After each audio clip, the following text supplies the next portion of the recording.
We are back on the Rational Boomer podcast. Hopefully, your day is going well. It is Friday. It's a big day. The government could shut down, or maybe it won't shut down. We'll see what happens. And we'll be talking more about that with our guest. And you'll be interested in this guest. He's a new guest, he's never been on before. He's a younger man, he's a millennial, around 36 years of age. He's also in the service, and he's also living in Japan. So this is the first time we've ever done. I think it's the first time we've ever done an international podcast where somebody was in another country. Well, we might have had some people from Canada. Anyway, Richard, thank you for joining us today. It's going to be interesting to see what your perspective of things are in this fucked up country. For sure. Richard, go by RC. I grew up, as you can see, Texas resident. I think is it Jace that comes on, Jace comes on, talking yeah. about. I love hearing his discussions about Greg Abbott. It gives me warm fuzzies and makes me smile. But I grew up in North Texas. Entered the service through North Texas. Grew up biblical. Same story, kind of as Jace. Biblical Baptist families, very diehard Republican. I remember going on camping trips and they would play Rush Limbaugh till your head hurt over and over again. And then, Yeah. yeah, I left for the service. And um, as I met my wife and I came into the service, my my views on politics changed and they started swaying more to the left. And I think I had always viewed that way as a kid because I grew up receiving benefits and being taken care of. Yeah, so that has brought me here. Where did you meet your wife, and is she in the service too, or was she? So, no, my wife's a civilian. When I was stationed in Idaho, I lived there for probably about 6 years. I met her through a coworker of mine, and when we first met, she shared some some more liberal views, and I was very gun enthusiast, and um, she started changing my perspective on the world and seeing a women's side of things. And um, but yeah, we met there, and we've been married almost 10 years, and we have 3 kids. So um, Wow, congratulations it's on that. good. That's impressive. Thank you. Yeah, wives will do that to you. They will change your style. I've said before, when I was younger, I was hard to believe, but I was more of an asshole than I am today. And I probably would be dead. Now, I did quit drinking when I was 29 years of age. I quit carousing and doing all those things because, frankly, my wife frowned on it. And so I took the easier path and just Right. complied with what she was looking for. And and and that's paid off in the long run. Now, RC, you're in the service now. Which branch of the service you're in, and how long have you been in? So I'm in the United States Air Force. I have been in since November 4th, 2008, election night 2008, which I So, didn't find out Barack Obama got elected for about a week and a half. so you're a So my career soldier. Yes, I have about 3 years and a couple months left till I can finally push the button.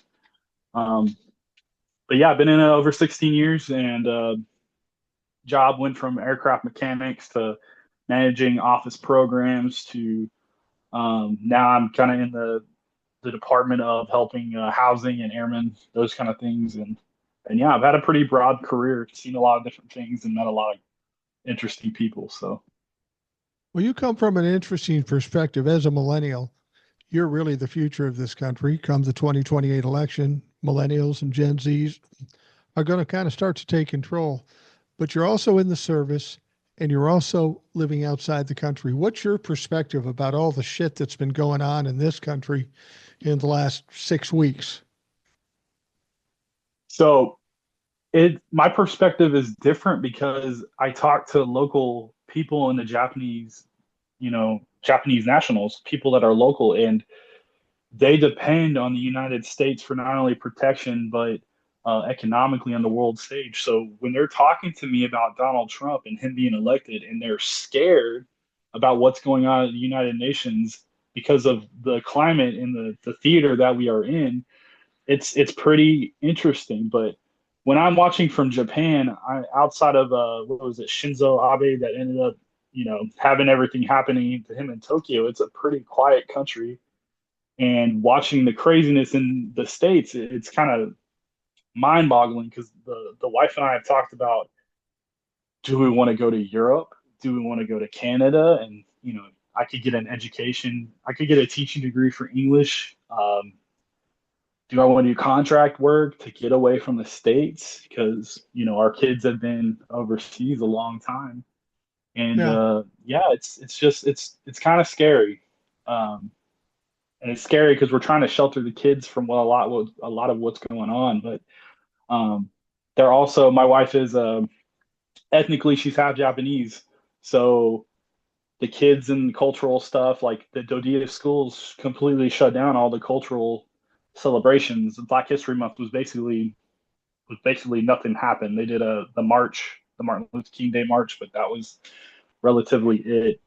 And it's crazy because the base population, I serve with people from the islands, Pacific Islanders from Guam, from the Philippines and stuff, and you have these sometimes food get-togethers, and you get to experience different cultural foods. It's amazing, and a lot of that stuff is kind of limited. But yeah, uh, my goal being here has been trying to get my wife and us to really understand the political landscape of what's going on back in the States. So Well, you mentioned your wife. She wasn't she wasn't born in America. she was born in the States. Oh, she was born in the States. Her Okay, correct. because I was wondering if immigration had any bearing on you coming back to the U.S., but apparently not because she's a citizen. Right. Her mother's side is her grandfather was a Japanese translator during World War II, and then her great grandfather was the person that had traveled over by boat to California. Um, and then they somehow ended up in Idaho, but my wife's mother's side, they end up in Idaho because of the internment camps in World War II. Oh wow. So that's what their family was bolted out of California, out of San Francisco. They lost their house and homes, and they were forced to go to Idaho, and then that's kind of where their family started. So is it coincidental that you married a woman that's part Japanese and then you get stationed in Japan, or was that a choice you made? So in my youth and um, ignorance, I never really wanted to visit Asia. I never had an interest. I wanted to do what most American service members do and go to Europe. Um, Yeah. in 2013, I got the assignment notification to go to Japan, and at that time, I was then dating my wife, and then about 2 years later, she came over with my daughter, and then we started our lives together in Japan. So it is coincidence. It's just it kind of lined up that way. Well, as somebody who's a career soldier and you're living in Japan, but you're hearing about what's going on in the States, particularly with Veterans Affairs uh, and the cuts they're making. As somebody who's looking at retirement in the not so distant future, it sounds like you'll retire after Donald Trump's gone, so that's probably pretty good. But what are your thoughts about what's going on with the veterans thing? It's very troubling to a lot of people. Um, it's very interesting that you bring that up. Um, because whether you're an airman, soldier, everything else, when you leave from the service, you go to the VA to file your claims. And this is the ignorant part of the MAGA party and the Republicans is that VA benefits are not because you lost a leg in war or Right, you can't work. It's compensation for injuries or issues you had during your time in service. You could have broken an arm, me maintenance. I could have had an engine drop and crush an arm or something. It's a little intense, but right, we all go through the VA. So when I'm reading that they're talking about making cuts or restricting the benefit percentages, it does worry me because a lot of planning I have, not necessarily not outside of saving, but um, my military retirement is not going to cover a lot. If I were to retire today, it would probably be about $2,500 a month, and right. that's not enough to support the family. So I have to do more work. Not when you have kids, But no. right, I wanted to mention, I mentioned this on the last podcast, but since you're here, I think it's worth mentioning. Um, I heard from Old Soul, who's on the show pretty regularly, and she's working with her brother, who is a veteran. And there's some big things happening today as we sit here and you're listening to this podcast on a Friday. Right. On this day at noon in Washington, D.C., there's a Veterans March. Um, and in each capital in every state in America, there is a march as well.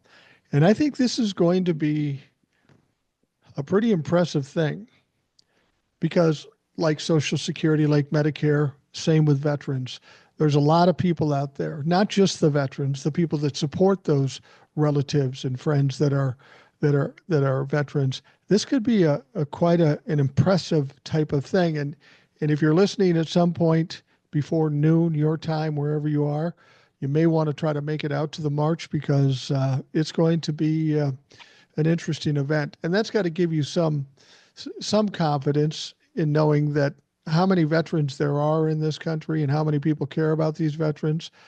You don't fuck with the veterans. That's always been my mindset. And maybe you can give us some idea how veterans are reacting to this. It's it's so I get MAGA party individuals that are if they have to take something away, well, it's worth it. It's a sacrifice I'm willing to make, and that's really a small percentage. But when you impact a veteran's benefit of whatever, you impact the whole livelihood, not only financially, but I don't know, a way the government can recognize, hey, we understand what you went through. Here is something to benefit you. What a lot of people don't realize is that during Afghanistan and Iraq, it was one of the longest periods we've been in combat since the birth of the country. Like, it's insane.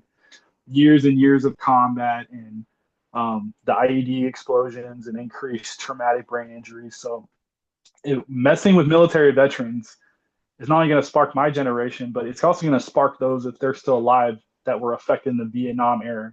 They're already disgruntled. They already came home to a lot of issues. And then Right. you're going to start messing with these Iraqi and Afghanistan veterans, and you're going to spark a lot of issues. And it's not going to matter politically. The politics are going to be put aside. So I love to hear that veterans are going to march and try to peacefully protest. Hopefully nothing gets out of hand. But the Republicans, I really believe they don't understand how much against a lot of people are with what's happening in the shakedowns with Doge and everything else. Wow. Like for Speaker Johnson to go out and say, it's Democrats that are going out to these events. That's crazy to me because those individuals that I see, I was like, those aren't Democrats. Those No. are blue collar working, probably Republicans. So yeah, it's It's pretty interesting interesting. to see. I'm pleased by the Democrats and some of the things they're doing. I know Tim Walz, the governor of my state, Minnesota, is going to Iowa and some other states and doing town halls. You've got Right. Bernie Sanders going around and doing town halls. And, I think at this point, people still want to make it a Democrat Republican fight. And it's really not Right. that. It's a class war. It's also about decency over cruelty. Um, we shouldn't be fighting about politics because this has gone well beyond politics at this point. I'm curious, you're active duty in Japan and you deal with other American soldiers. What's the Correct. general attitude about the military folks that you interact with from day to day? I So mean, do it's a lot of hard. them support Donald Trump still? There are a lot of Donald Trump supporters, and it's hard because I can talk about I disagree with Donald Trump's policies. Where you have to toe the line is to talk physically and personally about him. Like some of the things that you guys say, I couldn't say right now. I'd have to keep my p's and q's about it. But Like he's a big there are a orange lot fat piece of shit, pussy ass bitch. You mean so, stuff like that? something like that. Like Okay, if I was fair in enough. uniform and I was saying that you could be counseled for those things, but I could disagree with letting Elon Musk go and remove the inspector generals, which I understand their job because we have inspector generals in the military. We have IG in the military.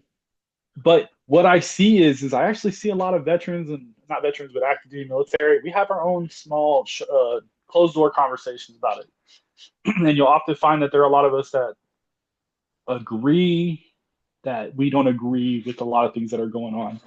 Now there's Trump, Trump 2024 and 2020 flags. Some have had them in their offices, and of course, a lot of Republicans and within the military, it's just heavily Republican because it's always been said we make more money during a Republican presidency.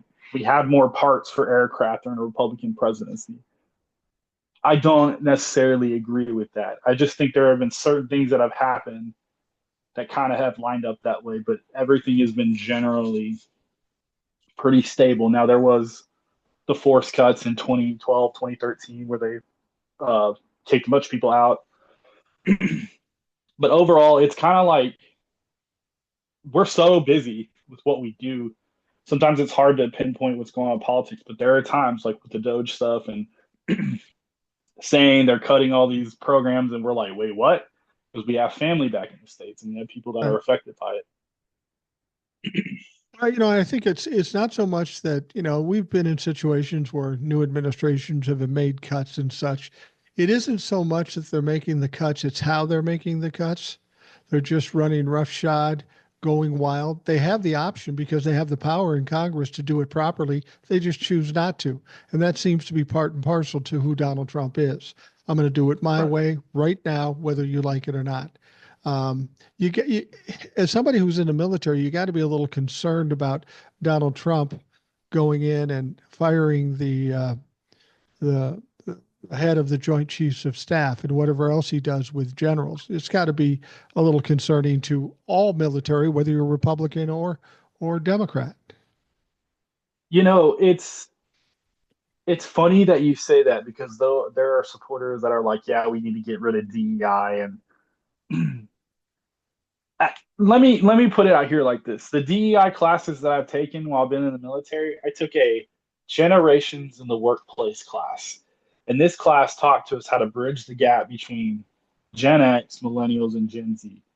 I took information in that class and I started trying to develop IT apps to have the airmen be able to communicate directly with my office for issues that they have. That's the kind of stuff that I learned in the class. Um, but the ones that agree with the DEI were probably like, oh yeah, General Brown was a DEI hire.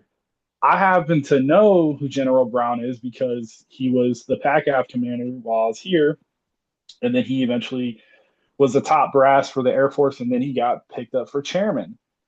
His record is impeccable.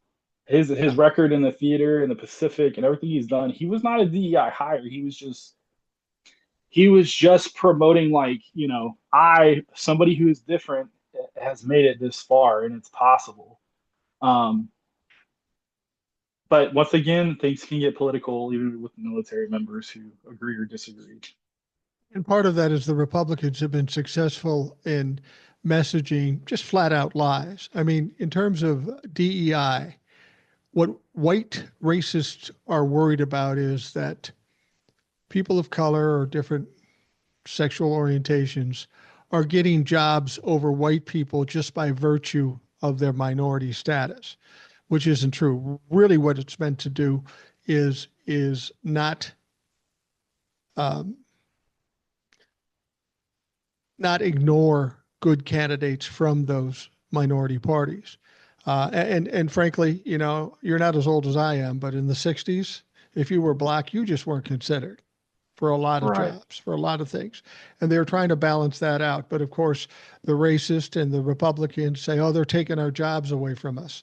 Well, they were telling us that the Hispanics were taking our jobs away from us in the fields in the South picking crops. Now, where are the white people who wanted those jobs so badly? They're nowhere to be found. And we've got Right. a fucked up mess with crops dying in the field.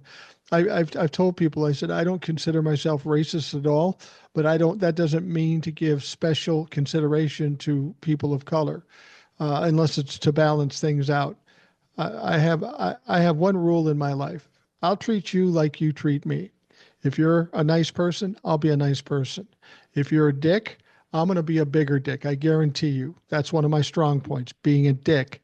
Um, I'll say color doesn't come into consideration here. So if you're a person of color and nice to me, I'm nice to you. But if you're a person of color and you're mean to me or bad to me, you don't get a pass because you're black. You're going to be treated equally. And that's, I think, what people of color really want. And that's what they Yeah. haven't had for so many years.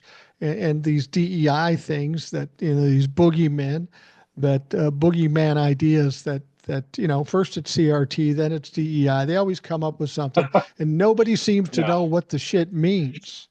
No. It's it's crazy and also it's mind numbing to try to explain to people that are extremely uneducated about these different programs. Had the MAGA party and the Republicans not brought up DEI, we would have gone on our separate ways. Yeah, so being Air Force, base leaderships had come up with DEI organizations, and it was like a chance to bring military members together to kind of talk about people's differences, right? Diversity, equity, and inclusion. We want to bring everybody together. We're not trying to get the same outcome. We're trying to give the same opportunity. And for a smaller percentage of the country, you need to have that representation. And in the military, there's a large population of African Americans and people like from all over, and you need to have those. You need to balance it out. I completely agree. But arguing with people about what CRT is and thinking that it's being taught to elementary school kids when teachers are barely able to do what they need to and are having to buy their own school supplies is pretty intense. But What I found with Trumplefucks, when it comes to any topics like this, it's impossible to talk to them. They don't understand. They can't grasp truth, facts, or anything. I told one guy, I said, it's like we're not talking the same language. I need a dumb Latin, translator to fucking understand what you're fucking saying. I don't think you have the capability to understand anything legitimate or truthful. It's not worth arguing with these people because they they they just they just don't get it. I'm curious, now that you're in Japan, over and above who you're around in terms of your military service, do you talk much to just general public in Japan? I mean, we're going through some fucked up shit in America. How is yeah. the Japanese people reacting to this or thinking about it? Because everybody says, Donald Trump says everybody in the world respects me, and the Democrats say nobody respects you, you dumb orange motherfucker. Um, I'm curious as to how the Japanese perceive all this. So one of the coworkers I have is a Japanese national, and her and I have discussed the topic, and she has sat me down and go, why is he doing this? That doesn't make sense. And after the election, it was kind of funny because she kind of looked at me. She's like, "Oh, Trump, big and strong." And I said, "Not everybody thinks that, you know." No. And then I think they're scared because of, especially with the United Nations issues and in Europe, how it's going to impact them over here. I think they're worried. And I think like what has been said on the podcast and other places is that they understand it's not the American people as a whole. It's this party that is taking over the Republicans, and but I think there is some fear and there's some questioning on what's going to happen. Well, there's got to be some fear from everybody, from Europe to Ukraine to what have you. You don't know if this motherfucker's going to grab the nuclear football and press a button. I mean, it sounds Right. crazy, but when Donald Trump is involved, anything's fucking possible.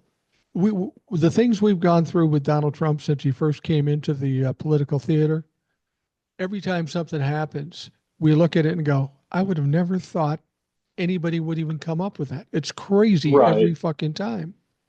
Yes. I That it, you're in a different situation too, because you've got a young family. You've got a wife who, if she came back to America, even though she was born and raised in America, if she got a job, she might be considered DEI. Your kids might be considered DEI because of the mixed background. Um, does this put you in a situation, or at least now, while Donald Trump and the Republicans are in charge, thinking the last place I want to go is back to the USA? Because I know there's a lot of people who live here who said, I'd love to go to Canada for about 3 years. you know, we have this conversation probably two or three times a week about where do we want to go? And anytime something crazy happens, my wife looks at me and says, I want to stay here in Japan because Japan to me, and I think along with Scandinavian countries, has one of the better outlines of how civilized society should be. But she does not want to go back to the States. She's worried about it. I talked about going back to Texas because of good veterans benefits, and we kind of threw that out. I don't, with everything growing and it being a hub of MAGA and everything else, it's hard to really want to do that. Yeah. Yeah, it's tough. I've looked at getting permanent visas in other places just until my kids grow up and get older, and then figure out what we want to do after that. But she doesn't want to leave Japan. She wants to stay. She wants to buy a house here and live forever. So how is it with your families back in the States? You're in Texas. She's from Idaho. You obviously have some family back there. How are they feeling about this? Oh, it's our families are very big Trump supporters. They're very big Republicans. We are Both very far sides? and few both sides. Well, Idaho Um, and Texas. I guess that makes sense. um, Now I don't entirely know. I know several family members that voted Trump. Um, there's a couple that I'm not sure, and then a few of my cousins that are like absolutely anti-Trump that voted for Harris. But for the most part, it's all people on the MAGA side of the party. So they're eating it up. But the problem is like I've even contacted my sister and I said, "Hey, are you on Medicare right now or Medicaid? Do you have free health? Like how's all your benefits?" And she's getting insurance paid for, so that's good. And I said, "Good, because there could be cuts that are coming," and trying to pre-warn her. And then I have some other family that is on Medicare that could possibly lose benefits. So it I don't want to argue with them, but I want to say, here, read this article on possible benefits you're going to lose. And then I've agreed with you that at some point, people just have to get burned. They have to get hurt to realize and wake up It's to what's going to unfortunate, but happen. that seems to be the case. I mean, we're looking at But a stock market that was at its high in February. Its all-time high in February, and that's coming off of Joe Biden's term. All-time high. It's dropped by 10% almost into the, or actually into the correction point. That's crazy. I was talking to TJ, who's been on here before with the podcast. He's on right, frequently. He's a younger guy. He's 46. He's younger than me. And he's got a lot of investments, 401ks and such. And he said in the last 6 weeks, he's lost $30,000 in his 401k. That's fucking crazy. there is a there's a group I follow on Facebook, and it's talking about how to use your TSP, which is called Thrift Savings Plan. It's essentially a 401k, and you see people making posts about moving their money into different. There's like G Fund and different funds, and people that are pulling their money away because they're losing such vast amount of cash. Um, but there are still people so in depth, and I call it a cult, that they're like, we're gonna do what he says, and we're gonna just take whatever we can. You know, it's insane to me. Well, it's funny is how when you listen to his financial guy, Lutnick, whatever, Howard Lutnick. Now, he's supposed to be a somewhat informed guy, knows his business, but apparently he's caught up in the Donald Trump fucking cult because I don't think he even believes what he says. Oh, we got to go through this. When we come out the other side, it will get better. And the question is how? What's going to happen? And nobody seems to have that answer. They're trying to tear things down and they're gaslighting and talking shit to people and expecting them to believe it. Unfortunately, there's a faction of this country that's just so fucking stupid. They do believe anything he says, which is hard to imagine. By now, you should realize he's a pathological liar. The fact that you're Yeah. believing everything a pathological liar says can only say one thing: you're a dumb motherfucker. The thing that I don't understand is when some things get said and they're like, they don't mean that. And at that point, I'm like, well, if they don't mean it and they constantly are just going on, what at point does owning the libs become more important than trying to get back to a stabilized society? How do we get back to that great American economy? um, Instead of owning the libs and watching people get hurt. Like, it's insane to me that people voted to watch other people suffer, and then ironically enough, now they're going to suffer, or we are as a whole. Red states are terrible. I lived in a red state with a huge welfare system. It's insane to me. I had CHIP. It was called CHIP, I think, and Yeah, it I was think that's medical what health Jay care. said. And then I had like a really nice dental place that we went to, and a nice side of Dallas Fort Worth. So um, it's insane to me to watch my some of the poor relatives discuss politics about being fiscally conservative and watching them suffer and live in poverty. Like watching my mom not be able to work a job because she had to collect, she was on disability, and watching her parade the Republicans around while she's suffering, day to day. It's insanity at this point. Yeah, I don't even know how you explain that. Is it they're just not sophisticated enough to understand it, or they just buy into absolute bullshit? I mean, the Republicans keep talking about fiscal responsibility, and they added $7 trillion to the debt when Donald Right. Trump was in office, and now they want to add another $4 to $8 trillion. That hardly seems fiscally responsible to me. These people say one thing and do the other, and even when it's done right in front of people's faces, they're still on board. The only way to explain it is a cult. I told one, I was talking to one Trumplafuck on a live, and I said, "What do you like about Trump?" He said, "His policy." "Oh yeah, what policy?" He couldn't Every come up time. with a policy. And I said, "Look, man, you're nothing but a fanboy who just digs Donald Trump's vibe. And that's not serious. And that's not even It's all intelligent." feelings. It's Yeah. all about feelings. Donald Trump makes them feel good. And so because he makes them feel good, they're going to go to the ends of the earth to follow him. They've given these people that are, I personally think the cultist Trump supporters are sad, miserable people in their lives. So they Mm. found something like a sports team to follow, and it gave them hope. Like, I get it, the rallies and the music and the overly drugged people that are screaming and having a good time can make somebody feel good when they're in bad times. Well, I And think you hit then on when the something there. chaos, oh, go ahead. No, I think you hit on something there. And I've said this before too. I think these are people who have had tough lives for whatever reason. They're not educated, they're not motivated, they're not smart, whatever it is, and they haven't had the best lives. And they feel that the government has oppressed them and beat them down. And when Donald Trump comes up and says, "I'm going to kick the government's ass, I'm going to destroy the government," all they know is, yeah, that's got to be good for me because the government's never done anything for me, even if they have. They'll squeal if Social Security or Medicaid is shut off, but they don't Right. perceive it as a welfare type of thing. I firmly believe that Republicans were okay with people suffering as long as it wasn't them, and they didn't understand that Donald Trump couldn't parse it out that way and only hurt the Democrats. I don't Right. understand how they didn't see how this was going to work out. I So in the South, I think the government anti-government thing probably goes back to Reconstruction after the Civil War.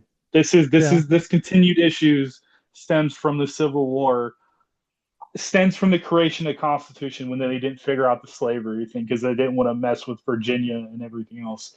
So post Reconstruction, these ex-Confederates are anti-government. I don't trust the Union. I don't trust Grant, and so on and so forth. And then you had the rise of the Klan, and then of course Jim Crow.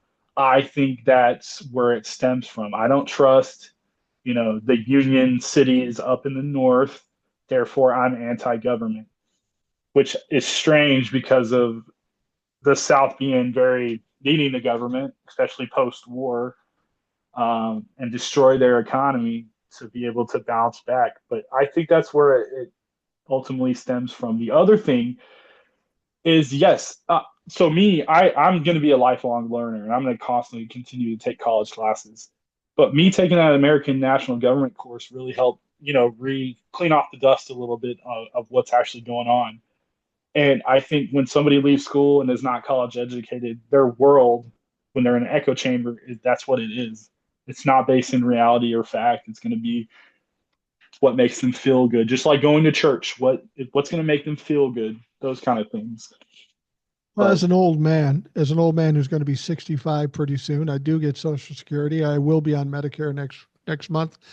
The one thing I learned in my long life, and I tell my kids this, of course, they don't listen to shit I say. They agree with me politically, but they don't want to hear it. You know, they're tired of my shit. yeah, And the fact that people out here aren't tired of my shit by now is just fucking amazing to me. But if you want to stay young as you get older, you stay curious, you continually learn, and always be chasing something. It doesn't have to be something big, you know. When you're young, you want a big job, you want a big house, whatever. But when you get to be older, simplify your life and go after things that are great life experiences for you. My wife and I like to travel a lot. We go out to dinner a lot. When I turned 60 years old, I told my wife, I said, I got 20 years max before I'm gone. So for the next 20 years, I'm going to fucking have fun. I'm going to do what I want yep, to do the way I want to do it. And you got to have that period of time in your life. Just set yourself up so you're comfortable. Don't strive to be rich and famous and all that stuff because it's not what it's stacked up to be. If you can get to a point where you're comfortable, enjoy your family and enjoy your life, that's the very least you deserve as you get into your old age. yeah, and a lot of people don't realize that being in the military, I think, ages you and puts you about 10 to 15 years ahead in life. These are Really? things that I talk with veterans, yes, that we talk about before we retire. We say we want You to get a mean log cabin. you mean intellectually, not physically? Correct, correct. Well, sometimes physically. I've had people that have talked about getting hip surgery, that they have hips that are supposedly in their 60s and 70s and they're 40 years old because of the military. But intellectually and the mental wear that the military puts on us, it ages us, I think, fast in a lot of ways and forces us to really think about things and think about pursuing those interests and hobbies upon retirement. Because I've met people who retire and 5 years later they have a heart attack and die because they Yeah. weren't taking care of their body, and the military that was their life is taken from them. So that kind of goes back to the how the military view things. Well, we're so busy that sometimes we it passes by us until it then affects us, like the transgender ban that's going to be ruled on shortly and stuff like that. But yeah, I mentally and what I've been through over almost the last 20 years, I tell my wife all the time, I was like, I don't feel like I'm in my mid 30s. I feel like I'm in my mid 40s, if not into my 50s. Yeah. I can tell you this at 65 years old, I never had a knee or a hip replaced. And you know what the big reason for that is? Right here, what you see right now, this is me working hard. I worked in the radio all the time, sitting on my ass, talking into a microphone. I wasn't lifting That's a, heavy shit. I wasn't shoveling coal. I wasn't doing that stuff. I was talking shit on the radio for all those years. But a lot of friends that, you know, worked harder jobs than I've had, they're struggling with a lot of things, and that health care and Medicare is very important to them. So a lot yes, of them are pretty concerned at this point. right. And that kind of that ties back into I don't know how we once again with FDR and the anti-government helping. I don't know why we can't get back to that. Herbert, it's crazy to me that Herbert Hoover, I can't remember the name of the tariff, but the tariffs that he implemented is Smoot what Hawley. led to the right. It led to the Great Depression that we saw, and then we had to have FDR come in and do some maybe could be viewed unconstitutional things, but he had to do something to save the country, and then we had that people got back to work, and I don't know if that's when the rise of unions happened, but why did Well, we yeah, it go away is. from Well, because Donald Trump is a dumbass. He can only think so far. I mean, people talk about his strategies, playing 3D chess. This man, all you have to do is listen to him. He's a dumb motherfucker. If I was sitting in, well, you look at know, him. he's the kind of guy you Look at go into a bar who's drunk and tells you all his political ideas. That's Donald Trump. Yes, yes. It's the crazy uncle in the family that spouts off conspiracy theories, and you're like, "Oh, that's just Uncle Joe. Don't mind him." Uh, it it's just if I'm flabbergasted that we want to make America great again, but we don't want to go back to when we were taxing 90% over 400,000, I think it was at the time. And I've seen Sam Cedar on the Jubilee um, debate that he had talk about it. Like, we want to get back to economic prosperity.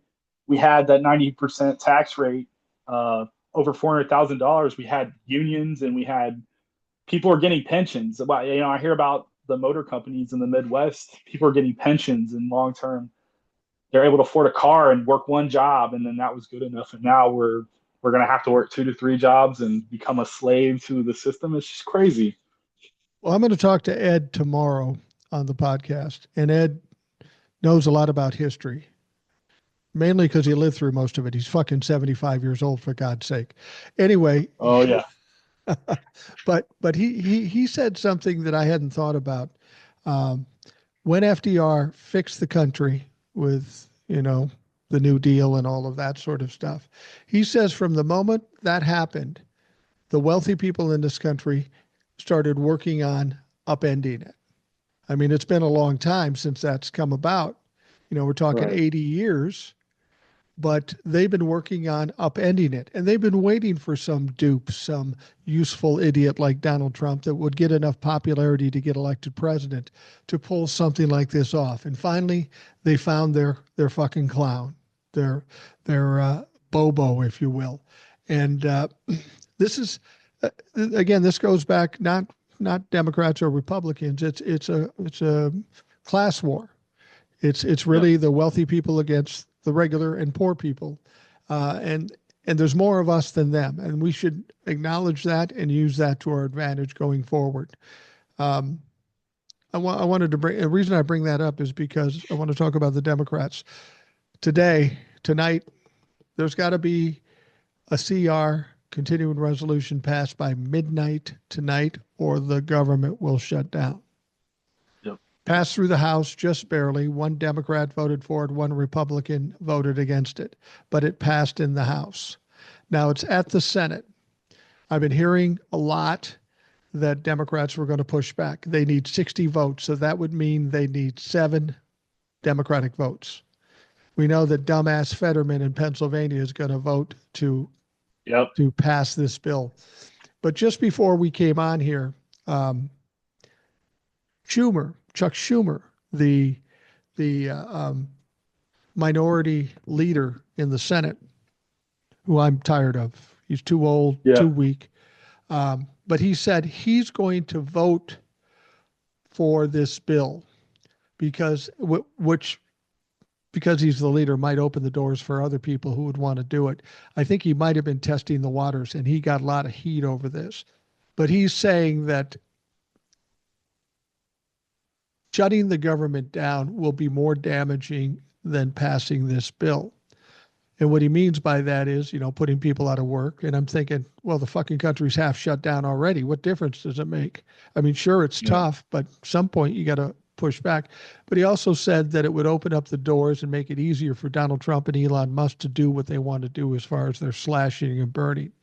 Now, I don't know if that's true, but at some point, if you're a Democrat, at some point, we're going to need to see the Democrats fight back somehow. And sometimes you have to suffer a little pain in war, right? Sometimes you have to lose a little to win. And Yep. the Democrats haven't been willing to do that. The problem with this bill is this. This bill was put together completely by the Republicans. There was no consideration of the Democrats. There was no bipartisanship. The Republicans put it in the House and now in the Senate, and are shoving it down people's mouths. There are some senators saying, hey, we're not going to sign it, but let's get a 30-day continuing resolution so we can come together and work on something on a bipartisan basis, which seems reasonable. But now we've got Right. Schumer just saying, fuck it, I'm just going to vote for it. That is so frustrating to hear. I I often ask myself, okay, so we have the town halls across the country where people are going in and voicing their opinions. I often wonder why we don't see these same things happen with some of the Democratic Party, and same thing with Hakeem Jeffries and some of his. I just don't understand it. I don't understand the unwillingness to fight, and that's why I'm such a huge Jasmine Crockett fan. And Yep. I've come around for AOC, and Bernie Sanders is in his 80s, and he's out there fighting. Like, where is this group of Americans that were there during the civil rights movement and there during those days protesting and those kind of things? And I don't understand why. I wanted more people to speak up during that whole.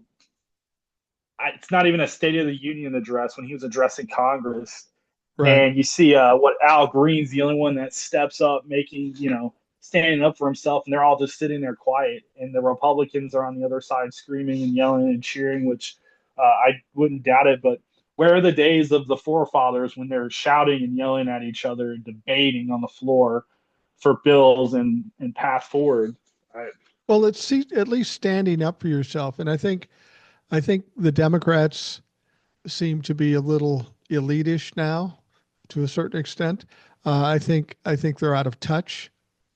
When Joe Biden was in office, I learned a lesson from a millennial. I was talking to my son about this, and my son kept saying the economy sucks. And I go, "What are you talking about? The stock market's up, unemployment's down, jobs are up, GDP is up." And my son explained to me, "Yeah, but we can't make enough money to fucking rent an apartment." And I never thought yeah, about that, but that's really, really true. My son is living down in Georgia right now. He's coming back. He's going to live with us, and he can live with us as long as he wants. I don't give a shit. But he's absolutely right. The Democrats have had a chance to deal with the middle class and the younger people, and they've chosen not to do it. They've done it okay for the stock market and all that stuff. And for somebody who's older that's got a 401k, it's a great deal. But if you're a young person just starting out, it's not a great deal. It's a much harder situation than it was for me when I was 25 or 30 years old. Do you feel that being in the service, or is it a different experience? so I'm privileged in the sense that I have benefits to walk into when I retire. I can retire right about 40. But the problem is post retirement and trying to live back in the States. Like my life, the life I've lived, USS Cole happened in 2000, Mm-hmm. Columbine before that. Then we go into 9/11, watch 9/11 live on TV, watch them invade Iraq on March 13th, 2003, and then continue all the way until I graduated high school. The housing crisis happened. And Obama takes over this housing crisis in this government. And then guess what? I experienced the first Donald Trump presidency, which, as chaotic as it was, I would rather have that than what we have now. So it's hard. How are we supposed to plan a life when we're not? I understand that every generation talks, trash about another generation. Millennials that I know, we work hard and we work our tails off, but there are times where we're like, what's the point? What's the point in putting all this effort in when we don't have a guaranteed pension and all that? And not everybody is financially literate to do a 401k. And that's what I think what's great about Social Security. You don't have to do all this thinking. You pay into it. You get it at a certain age, or if you medically get to that point. So it's scary. It's a scary time to think about. And I completely agree with your son. The Democrats went to the economy's good, Donald Trump is bad, instead of finding ways to get to these people in these rural areas and say, hey, this is how we're going to affect your local area. This is what we can do for you guys. On top of Harris's plan to help, I think it was what, $50,000 or something to try to help people buy houses. I'd have to look into Yeah. it, but yeah, And, it's and that's what I've tried to explain to other boomers and even Gen Xers who love Donald Trump. And a perfect example is the student loan thing.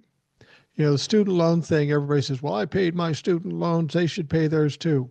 Well, I'm 65 and I didn't have student loans because it was cheap enough for me to just pay for it. And I only went a year, so it wasn't a big deal. But right. what kids are having to pay for college right now is dramatically different, and their incomes haven't gone up.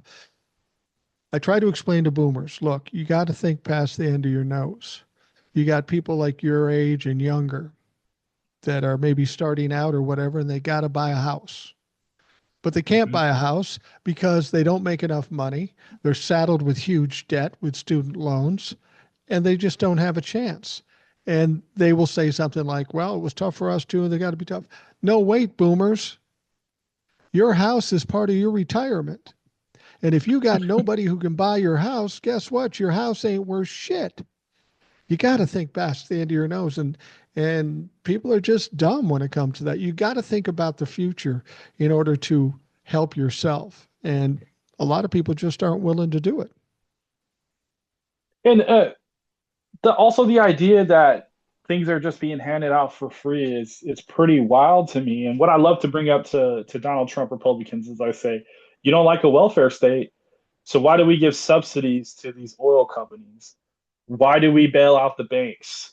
Why do we Farms. give corporate welfare to Elon Musk? The richest man in the world has made his money based on these government contracts. I have no issue with doing a government contract, but to sit there and say I don't want to waste my 25 cents that could go from my check into, helping somebody out is crazy to me. I don't know if society along the way, I don't know if it was Gen X or whatever that said, I'm looking out for me and me alone instead of looking out societal. That's what I see here in Japan. People are here, it's based on the greater good of the society versus the individual. That comes with its Yeah. own problems, things like that. But yeah, People always said before Donald Trump came into office, we need a businessman in there because he knows how to handle money, which is stupid because government isn't business. It's a much it's not different situation. But when it comes to Social Security, Medicare, or helping poor people or whatever, the situation is every year you and I pay taxes to the U.S. government. right. Is it crazy to think as a businessman that I would get some kind of return on investment? Instead, what I get is shame for actually wanting something back from my government and will give it to rich people who don't fucking need it. That's the whole narrative that's out there. If you're in the middle class and you need help or want help, you should be shamed for that. No, bitch, we should expect it. If I'm paying you taxes, I expect a return on investment. Sure, we're getting roads and sure, we're getting different services, but the first focus should be on if you were a farmer and you had land that was generating crops for you regularly and completely, and another part of land that wasn't reaping anything for you, wouldn't you want to cultivate the one that's bringing you the crops and not pay into a shithole? That's basically what we're talking about when we're talking about helping the middle class. I don't understand why they don't want to help the middle class or help people make more money, because when you help people make more money, they pay more taxes and they buy more shit. Isn't that the essence of fucking capitalism? And look what happened when, um, not to praise Donald Trump, when the stimulus checks happened, there was something I listened to, a percentage of children were taken out of poverty for that period of time because the Right. stimulus checks came around, and then you have the opportunity to buy clothes and other things. And I've always wondered that the more I have in my pocket, I'm going out and I'm spending. I'm buying clothes, maybe shopping for a car. The more incentives I have to be able to purchase a house affordably, I'm going to be a homeowner. Therefore, I'm going to then turn around, pay property taxes to the local government. It's Right. just, I don't understand where everything that if you give back to somebody for putting in something or whatever, it's socialism. That just to me is the Rush Limbaugh playbook. Like anything to benefit the person, we're going to go ahead and rag on, call it socialism, call it woke, CRT, whatever buzzwords we want to use today. So, um, And the Republicans have been successful in selling the narrative, which is absolute bullshit. And those are the things we have to consider. We can't trust the Democrats to do it because they've been a failure when it comes to the narrative for so long. This is why I think we as a people have to be louder. And I'm glad to see like the march in Washington and the 50 state capitals and the town halls. For decades and decades, all of my life, people have been apathetic, complacent about what's going on in politics. Now they're starting yeah, to get their butt hurt. They're burning their hands on the stove and they're speaking out. And over and above the Democrats, that's the one thing that's going to save us down the road. If people keep coming out in droves and keep pushing, the uh, the court of public opinion is a pretty significant weapon against politicians because they're pussies. So we've got to keep that noise going constantly. yeah, it's look at what's happening with the. I cannot believe that Trump. made, I don't know if it was True Social, but the post about illegally boycotting Tesla, that really made me laugh. Um, but we see being impacted by Tesla and watching the Europeans, it affecting his sales over there. I don't know, did he cry on camera or something about his business being hurt? Well, it's funny you brought this up. I was in Will's live for a little bit, and I brought this story up because I heard about it. Yeah, when he was talking about Tesla and the troubles he's having with it, some people said he looked like he was ready to cry. And then I heard a report that in some backroom meetings, he's so upset about it that he is crying. Now, I don't know if it's true or not. I choose to believe it because I know he's a pussy ass Same. bitch. But the point is what maybe people don't understand. That Tesla stock is real pivotal in his wealth because when he bought Twitter, he leveraged Tesla. When he bought Yeah. into SpaceX, he leveraged Tesla. So if he's leveraged Tesla at a certain value, and that's what's the collateral for what he has for Twitter or even SpaceX to a certain extent, when that drops low or goes bankrupt, he has nothing backing his mortgages or whatever you call them. He could lose all his shit if it continues Yeah. this way. So then Donald Trump pulls a rabbit out of his ass and says, let's do a commercial in front of the White House. How do you think that's going to work?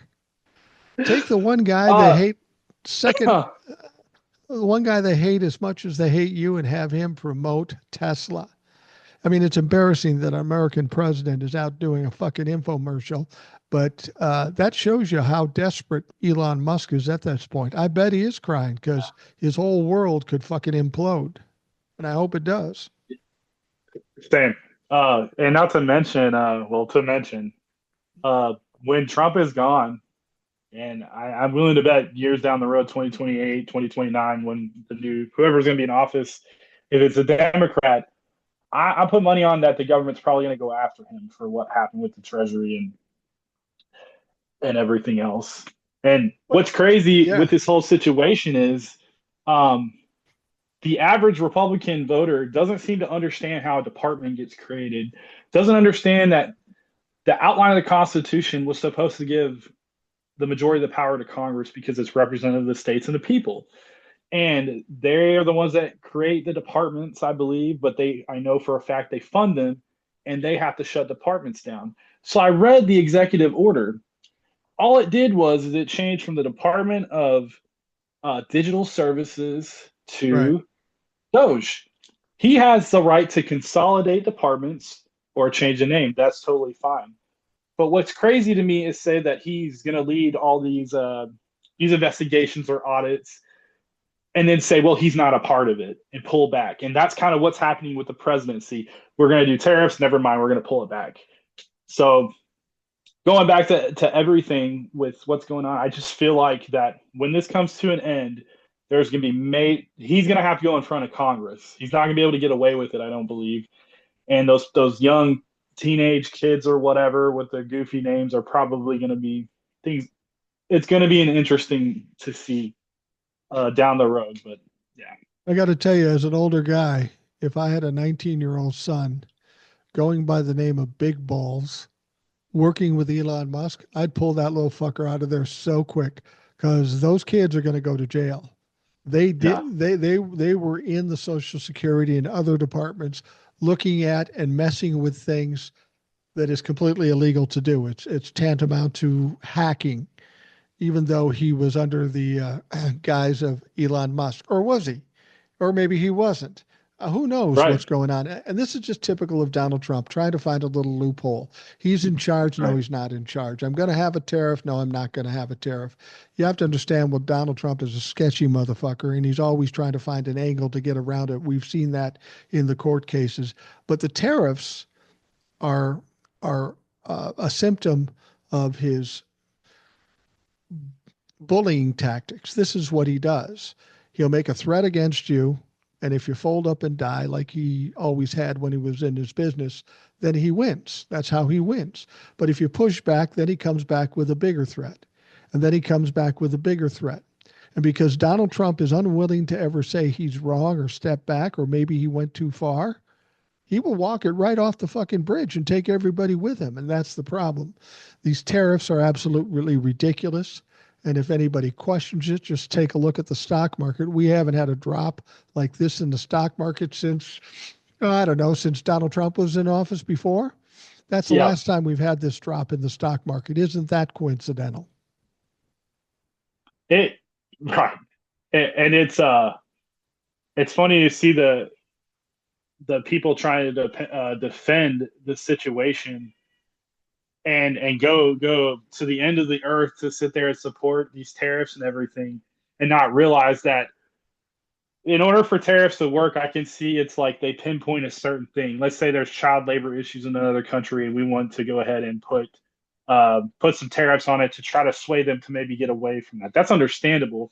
But when it's a blanket, like you said, the laziness, like here, he's signing his the new executive order and he's having them read it to him. Crazy to me. I could write anything I want. Um, but no, to do the whole big deal with the tariffs. And then for me, looking back at these Republicans and say the pinpointing and the critiquing of the Biden administration, I'm just like, maybe you guys were just bored because we had peace. We had peace. We're trying to have the CHIPS Act and other things that were being implemented, infrastructure improvements, those kind of things. And you're bored. So let's pinpoint and attack things just like Obama's tan suit fiasco that happened. Um, Well, that's the thing with the Republicans. They just want power, so they'll talk shit about anything that Democrats do, whether it's good or bad. They always put a spin on it that it's bad. Um, you know, Donald Trump and the way he does things, he always goes overboard. It's like it's like you get a beautiful ribeye steak cooked perfectly. Now, I've heard Donald Trump likes to use ketchup with his steak, that fucking heathen. Anyway, but it's like taking steak sauce. With some people like steak sauce with steak, right? Donald Trump's like taking a half a gallon of steak sauce and pouring it on that ribeye steak. He doesn't. yeah, This is the thing about narcissists. It's either the absolute worst or the absolute best. It's always extremes with them. And unfortunately, people get caught up or mixed up in the mess. And the one thing we can always count on, Donald Trump always fucks up, always fucks up. We know that everything that he's done so far, most of it's gone to court and it's been pushed back. Even the Supreme Court right. kind of pushed back on him. Um, but he doesn't care. It's all about performance for him, or perspective or perception. He wants to be thought of as a tough guy. He's not a substantial guy. He doesn't get anything done typically. That's why he's got No, Elon going out and slashing and burning. And I think you're right. When this is all done, and make no mistake, it's going to end at some point. It has to end. That's just the way it goes with these types of people. They crash and they burn. I'm surprised it's taken this long, but it will happen. You're right. There's going to be a lot of people that don't have immunity because they weren't president, from Elon Musk down to the 19-year-old kids to maybe even members of Congress that were part and parcel to this. Once Donald Trump is out of the picture, everybody's fucked. And that's when yep, I hope the Democrats step up and actually man up or woman up and actually do something to fight against these people, because they're like a cancer. If you don't cut them out, if you don't kill them, they'll just come back later down the road. like the Tea Party. Yeah. And The it's tea, MAGA's oh, just go the ahead. Tea Party on acid. Yeah, the acid. That's pretty funny. Yeah, it was like watching the rise of the Tea Party, and I was a Ron Paul supporter in 2008. You know, um, not realizing or understanding anything about politics or government, but um, that's how I know it's a cult.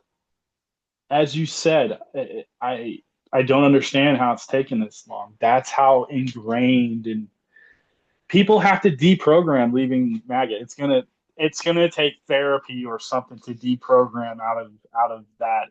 And now I understand. I'm seeing it. I'm not saying that it is the Nazis in Germany, but coming to power through political influence and things that you say really do have an impact on people, and they buy into it no matter what the truth is.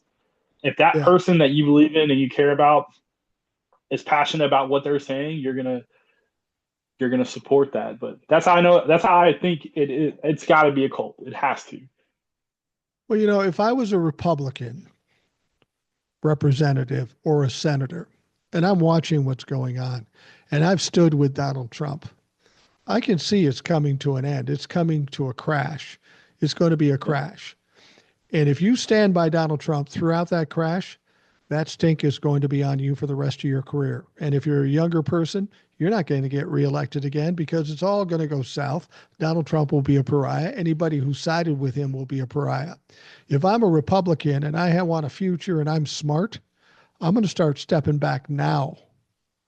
And it may be too late even now, but Yeah. people people love somebody who has a common enemy. And even if they've been dirtbags or whatever, they will embrace them and love them. Look at Liz Cheney.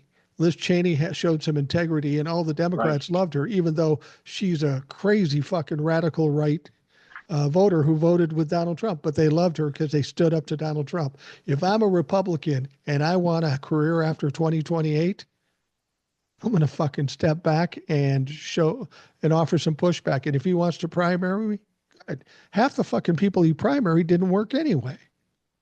It's yeah. MAGA fails in many areas of elections. I wouldn't even. I don't know why they would take that seriously.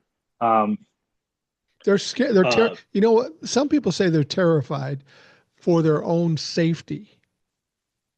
Now, and that's justified too. Think about this: Amy Coney, Comey Barrett, the Supreme Court right. justice, Yeah. right?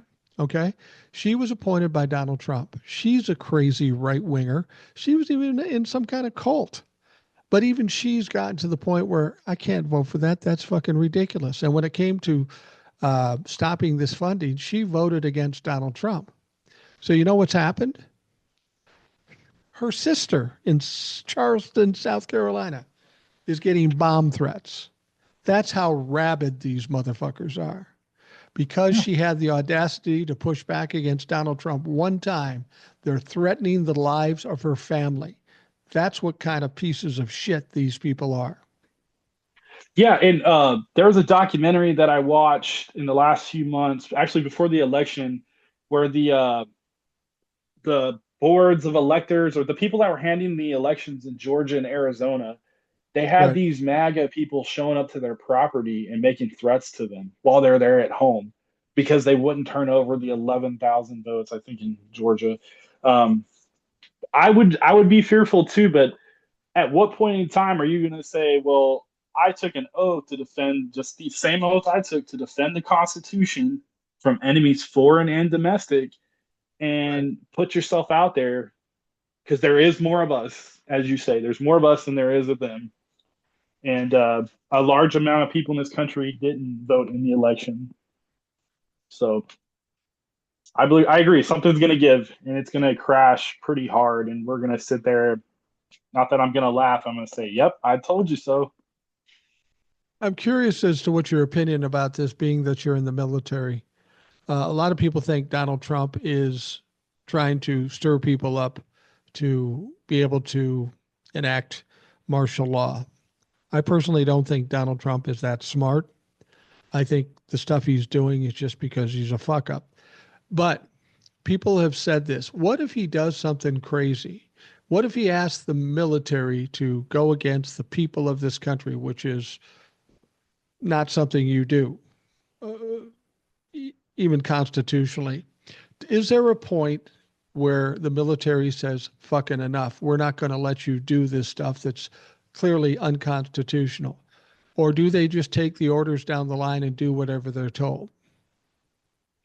That that's a very tough question. That would need to really be a case by case basis. But here's the thing: these officers that take their oath, if it is immoral, illegal, or unethical, that's when you the line. It doesn't matter at that point because our oath is not to the president. Our oath is to the Constitution. So if that individual is violating that, that's when you need to step up. But here's the thing: you're hoping that your generals and the chairman, whoever the next chairman is, would step up and step in. but we're seeing things move to put people in place that are going to agree with the Trump administration. So it's really hard. What do I see going on right now? I just see us continuing what we've been doing, being ready in the theater for anything that may happen.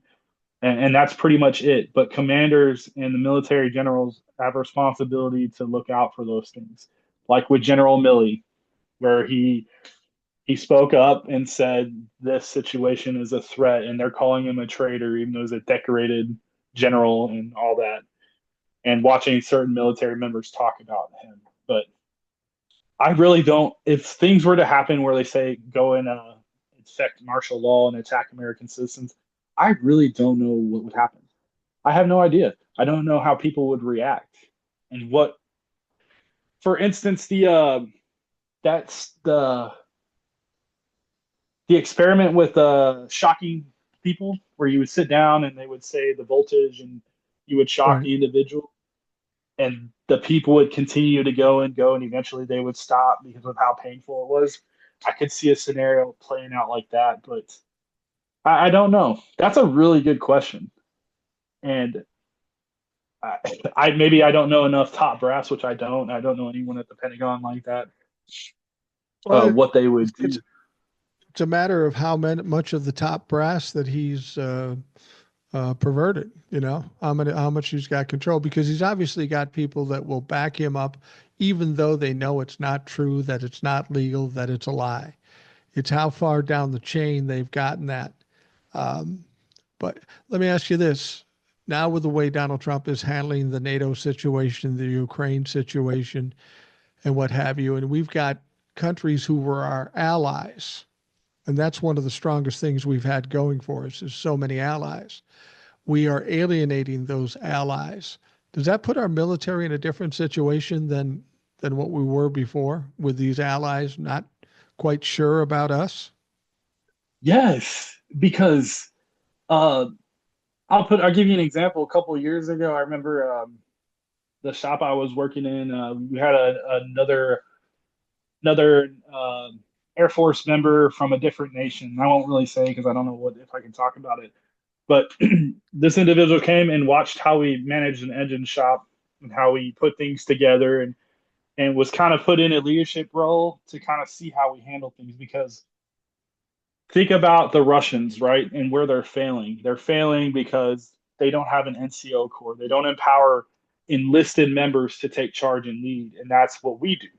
I don't need a lieutenant to be able to tell me how to do my job. I can operate on my own, but still communicate to that leadership. And that's where we're successful. So coming to watch those things. But this is the thing about that's scary is NATO and having this coalition of forces.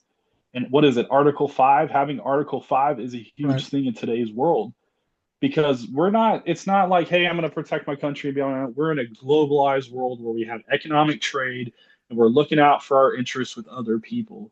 Still looking out for ourselves, but at the same time, we're trying to keep peace in the world and keep people living in the best way they can. Is every government perfect? No. But when NATO is really, the relationship is really tense, at what point are they going to say we can't take the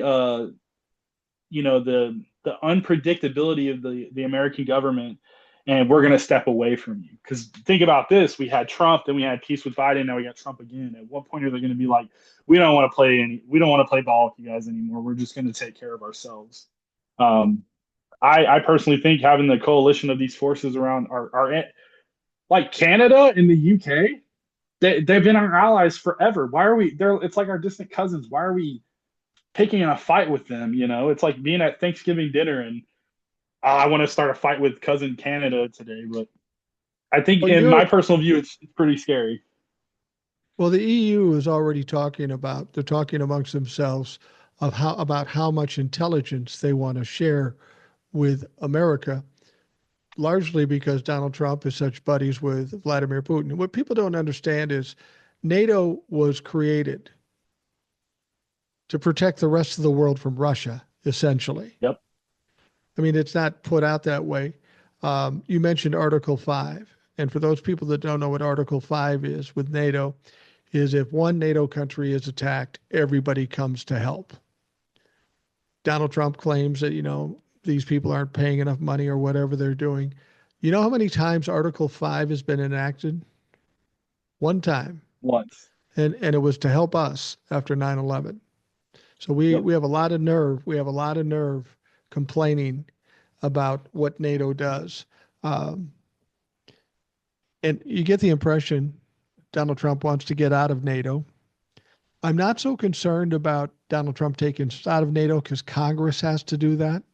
What I'm most concerned, and I said this just last time in the last podcast, I'm more concerned with NATO kicking us out because we're a risk.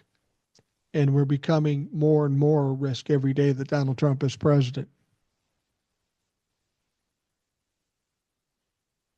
Yeah, if it becomes to the point where we don't leave on our own and we get kicked out, I don't know how we mend that relationship, and that's why I like listening to some of the podcasts. I think you said in other podcasts I've heard is it's gonna if we get some normalcy again, it's gonna take two, three administrations to get some kind of to rebuild these relationships, and who knows what's gonna happen with the Russians and the Chinese at that time.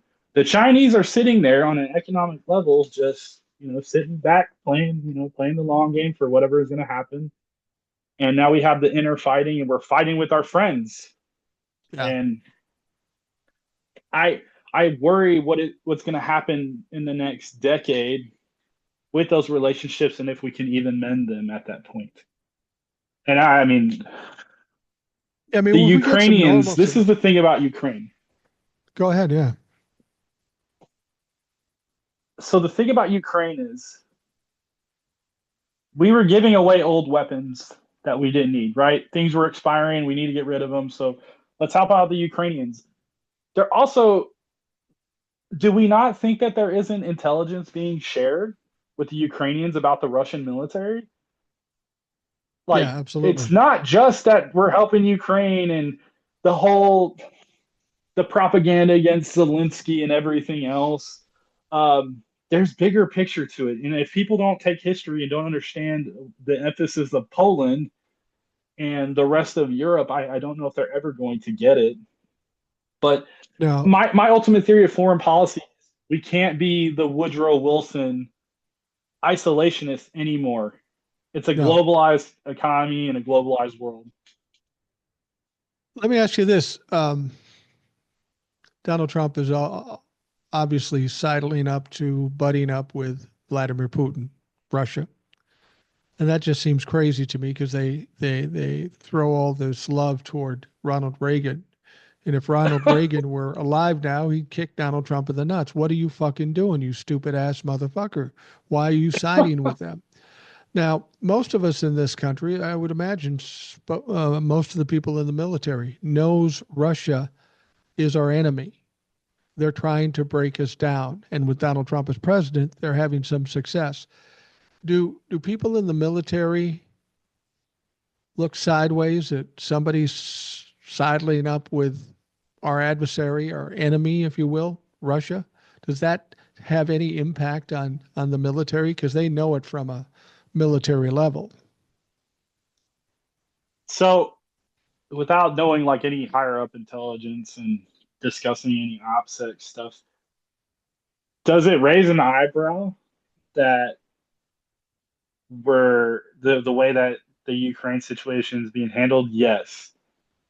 The only thing that I think may not stir any ruffle any feathers is it's not like outright like, hey, we're in a pact with China and Russia. And it's funny talking to my wife. My wife has this theory that um, we're going to break all ties with allies and we're going to line up and economically join forces with Russia and China. And I looked at her sideways thinking, I don't, that's crazy. But is it? Some of the military people I talk, like I said, we the enlisted, I'm talking from a enlisted perspective in the Air Force. I see day to day stuff. When stuff like this happens, we kind of are like, hey, we've been taught since post World War II, even with Patton saying maybe we fought the wrong enemy, which I disagree with.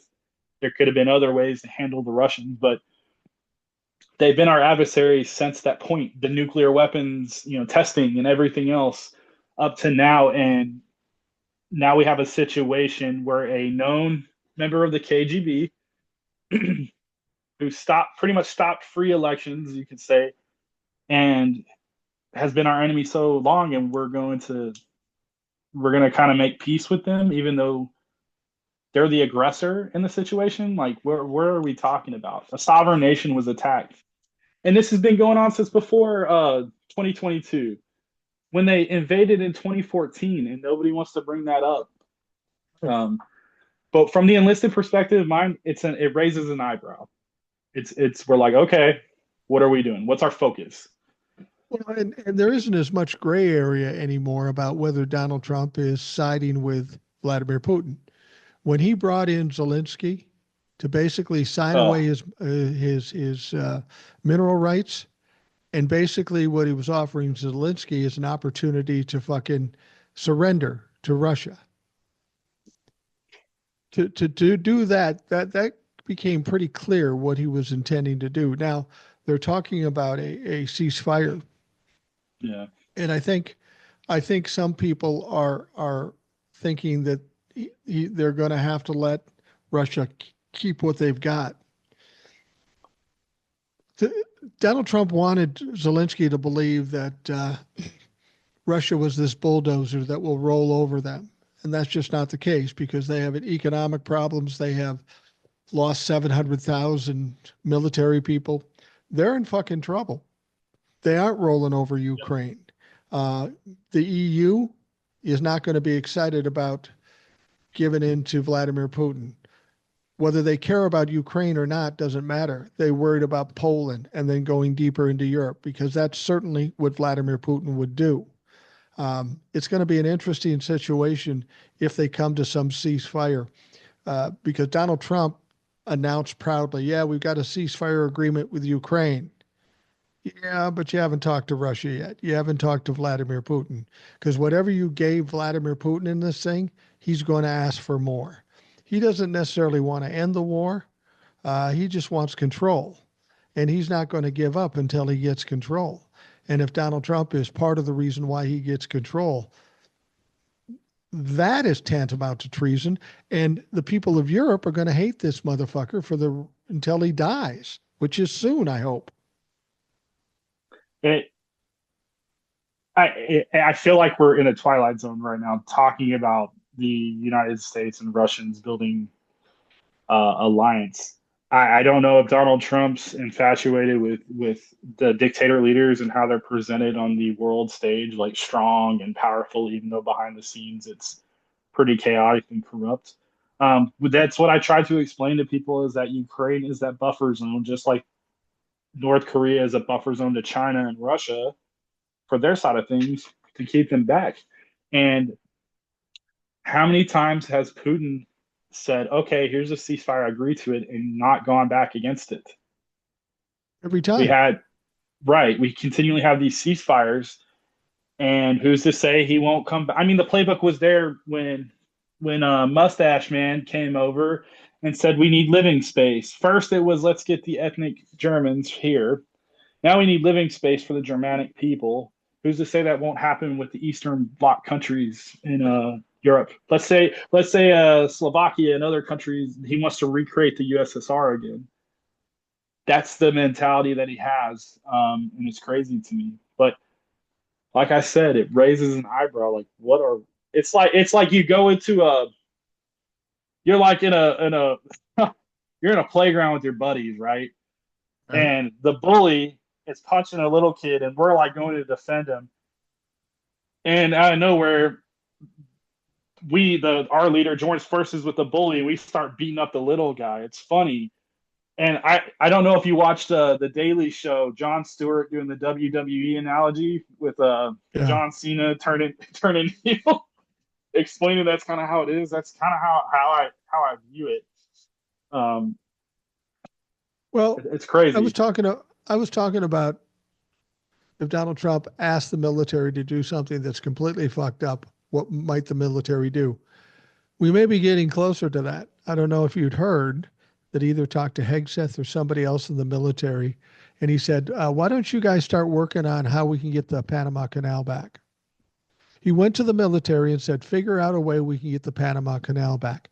Motherfucker, it's in Panama. So what are you going to hook it to a trailer? What are you going to fucking do? Um, the concept is like the old drunk uncle sitting in a bar, just coming, we should get that back because we paid money for it and that's ours. No, you gave it away to the motherfuckers. That's what you did. That's what this country did. But if you're a military, some of the brass, and Donald Trump comes in and says, we got to get the Panama Canal back, come up with some ways we can do that. What do you say to that? It's fucking silly.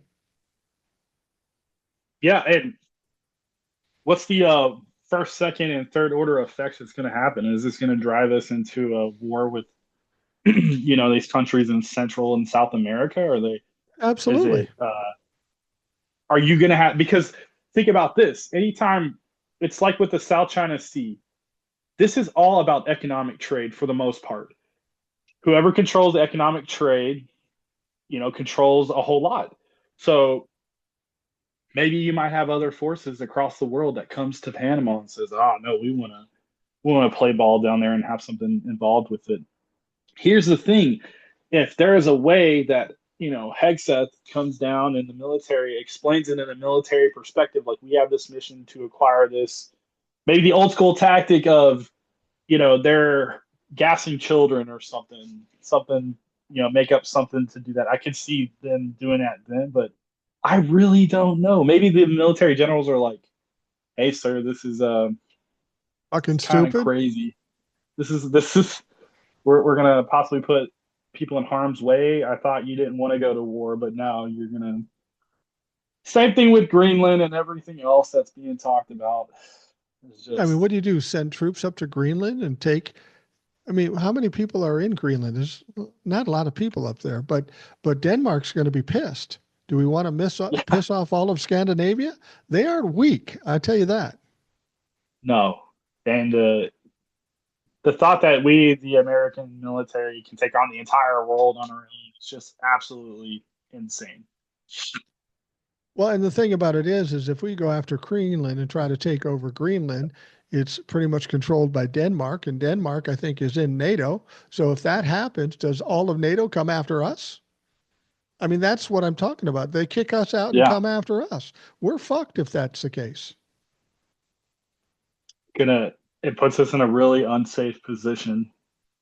Not to mention the economic standing. I mean, we're already having the tariff issues, and the I don't know if even with NATO and then the European Union come together and be like, we're not going to deal with imports from the U.S. and try to affect us economically. It's just crazy to me. Um,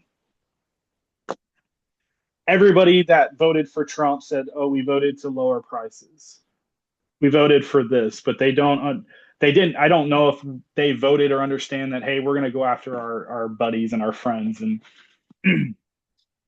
Yeah, I thinking got it's to making think that America great.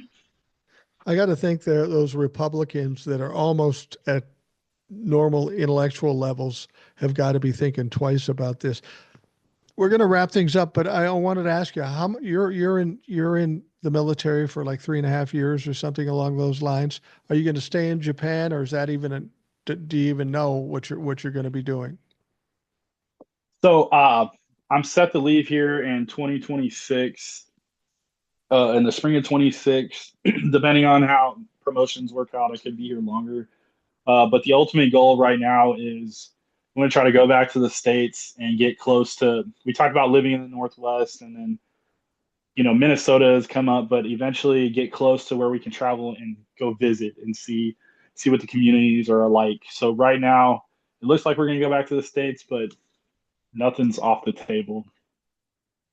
Especially when you got a wife that doesn't want to come back to the States.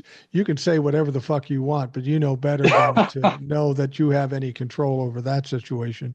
And it would have to, Right. I guess, when you're ready to come back, it'll be either Donald Trump will be gone or it'll be the end of his term, and hopefully there'll be brighter skies in the future. So coming back to the States may not be such a bad thing. And I live in Minnesota, so if you come back to Minnesota, reach out to me. I can give you some input as to it's a blue state. It's a good state. We're surrounded by fucked up states: North Dakota, South Dakota, Iowa, and Wisconsin. Wisconsin's okay. but we got a lot of red around us. But Minnesota is pretty solid. We've got pockets of red out there, dumb fucks. But I mean, who doesn't? What state doesn't? RC, I want to thank you for coming on. I appreciate it. I really enjoyed the conversation. It's good to get some insights from somebody who's in the military, somebody who's a millennial, and For sure. somebody who's living outside the country. That was a great opportunity for us on this show, and I appreciate it immensely. Yeah, no problem. Appreciate you. Thank you. No problem. And feel free to reach out to me and come on anytime. It'll be a pleasure to talk to you. And I know I will give you this tip. This will go on to YouTube and Spotify. When it goes on YouTube, I would check the comments because people will be asking you questions and making comments and saying how much they like the show. I know that's what's going to happen. So feel free to interact with those folks on the in the comments because I think you'll find it For sure. interesting. Yeah, for sure. All right, RC, thank you very much. Give our best to your kids and your wife, and tell her I'm on her side. Maybe stay out of the U.S. until it gets better. Um, For sure. for those listening, I want to thank you for taking the time to do that. I hope you have a great day, and we'll talk to you again tomorrow.